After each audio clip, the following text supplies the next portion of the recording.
Terima kasih pemirsa, Anda kembali menyaksikan program Juru Bicara pada malam hari ini. Kita membahas waspada jerat candu judi online. Masih bersama dengan Bapak Usman Kansong, Dirjen IKP Kementerian Kominfo Republik Indonesia. Pak Dirjen, ini kita langsung bahas mengenai fakta-faktanya. Temuan yang telah ditemukan oleh Kominfo terkait dengan judi online di Indonesia dan seperti apa tindakan yang kita lakukan sejauh ini, Pak Dirjen.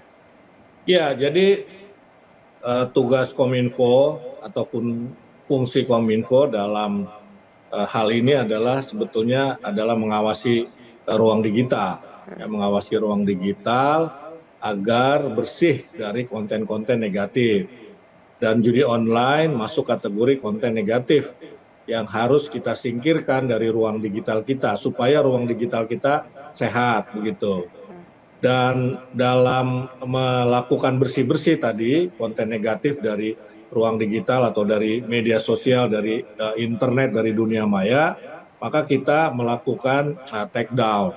Sejak 2018 sudah hampir 1 juta konten judi online, baik berupa website, portal, ataupun berupa konten di media sosial yang Kominfo blokir atau Kominfo putus akses publik untuk ke judi-judi online tersebut begitu.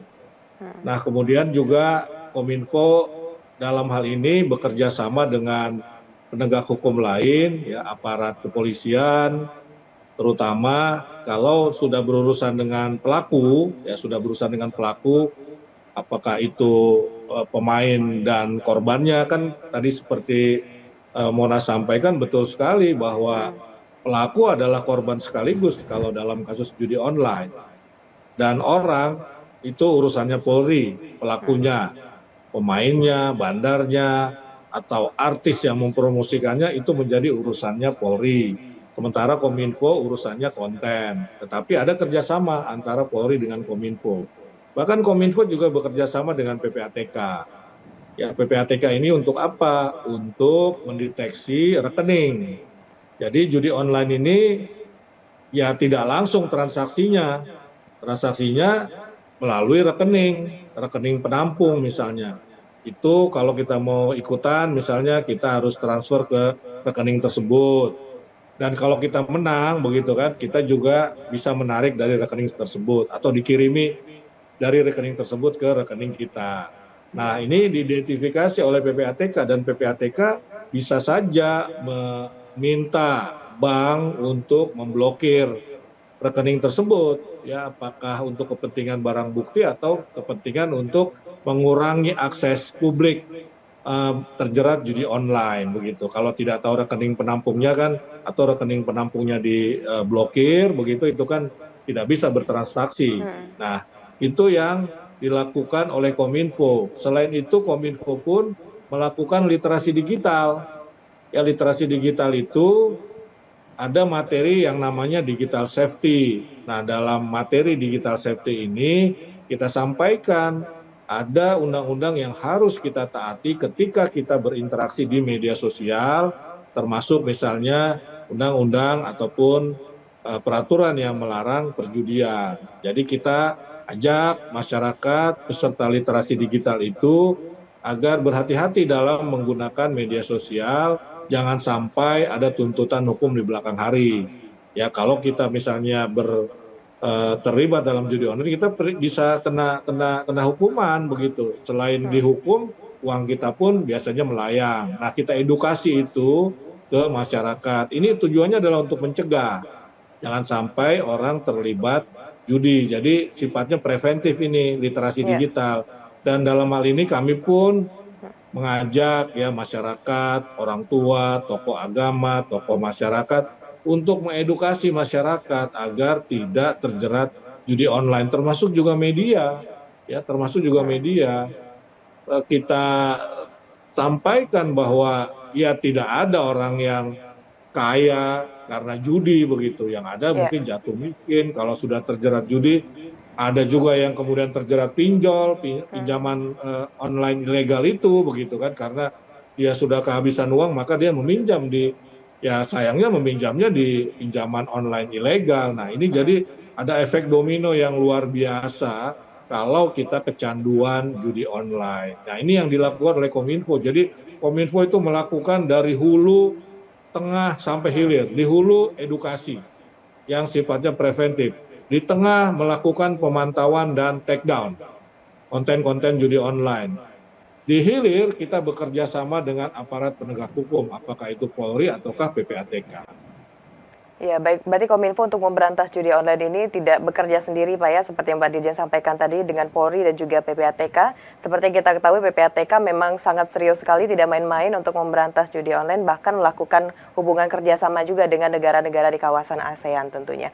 Baik, Pak Dirjen, ini transaksi dari judi online ini jumlahnya tuh sangat besar, hingga ratusan miliar, Pak Dirjen. Dan beberapa waktu lalu dari Menteri Komunikasi dan Informatika, ya, triliun. Satu tahun itu bisa 80 triliun lebih itu kemarin menurut data PPATK. Baik, memang uang atau transaksi yang benar-benar sangat besar sekali. Nah, ini berhubungan dengan itu juga Pak Dirjen. Pak Menkominfo beberapa waktu lalu menyampaikan bahwa akan adanya pemungutan pajak terkait dengan judi online. Nah, ini menimbulkan pro dan kontra di tengah masyarakat Indonesia. Ini seperti apa klarifikasi terkait dengan pemungutan pajak judi online tersebut, Pak Dirjen? Jadi sekali lagi juga sebagaimana dalam kasus tadi, gagasan menjadikan artis yang dianggap mempromosikan judi itu sebagai duta, kita juga harus melihat pernyataan Menkominfo soal pajak judi ini secara komprehensif, secara utuh. Jadi ini juga disampaikan oleh Menkominfo ketika rapat bersama DPR. Nah, dalam rapat itu Pak Menkominfo menjelaskan di ASEAN saja, ya di ASEAN saja ini kan judi online sifatnya lintas negara ini, ya, lintas negara. Identifikasi PPATK banyak rekening atau uang kita ini ditransfer ke Filipina misalnya. Ya, benar. Nah, di ASEAN ini negara yang betul-betul melarang judi, artinya secara keseluruhan itu mungkin ya Indonesia dan Brunei. Ya kalau Indonesia bukan mungkin lagi, Indonesia betul-betul melarang judi. Segala bentuk judi itu dilarang, ya kemudian apakah online, apakah offline, semua orang ya tidak boleh bermain judi, berapapun usianya dia, dari latar belakang pendidikan apapun, semua pokoknya tidak boleh bermain atau terlibat dalam judi. Nah, di negara-negara ASEAN lain ada yang melegalkan judi.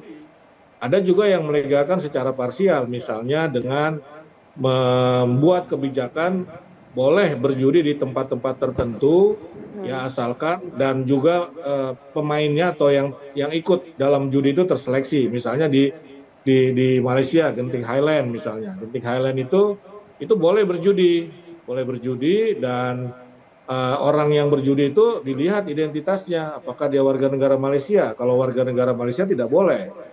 Apakah dia Muslim? Ya, kalau dia Muslim dan warga negara Malaysia, maka tidak diizinkan dia masuk ke Genting Highland tadi. Nah, jadi dari pajaknya, ya pajaknya ini negara-negara ASEAN mendapatkan uang besar, Nah, itu yang disampaikan oleh Pak Menteri. Artinya begini, kalau mau menarik pajak kan tentu menarik pajak dari yang legal kan begitu. Tidak bisa yang ilegal ditarik pajaknya. Kalau yang ilegal ditarik pajaknya itu namanya ya premanisme kan begitu. Ya, kita kan negara bisa menarik pajak dari perusahaan-perusahaan atau kegiatan legal. Nah, tidak ada niat sedikit pun atau rencana Menkominfo untuk katakanlah melegalkan judi online. Ya, Pak Menteri secara tegas mengatakan saya bukan promotor legalisasi judi online. Lagi pula yang melegalkan ini kan bukan yang melegalkan atau mengilegalkan bukan Kominfo. Yang melegalkan atau mengilegalkan ini kan negara lewat apa? Lewat undang-undang begitu loh. Nah, jadi harus kita lihat konteksnya. Pak Menkominfo mengatakan soal pajak judi online itu konteksnya, konteks luasnya itu. Jadi bukan berarti Kominfo akan melegalkan judi online dan kemudian menarik pajak dari situ. Tidak sama sekali. Baik. Kominfo akan menarik pajak dari judi online dan melegalkan judi online itu sama sekali tidak benar gitu Pak ya, sudah ditekankan oleh Pak Dirjen barusan. Iya. Baik, kita akan lanjutkan Pak Dirjen pembahasan pada juru bicara kali ini tentang judi online di Indonesia. Namun kita akan jeda pariwara sejenak. Pemirsa jangan kemana-mana, tetap di program juru bicara.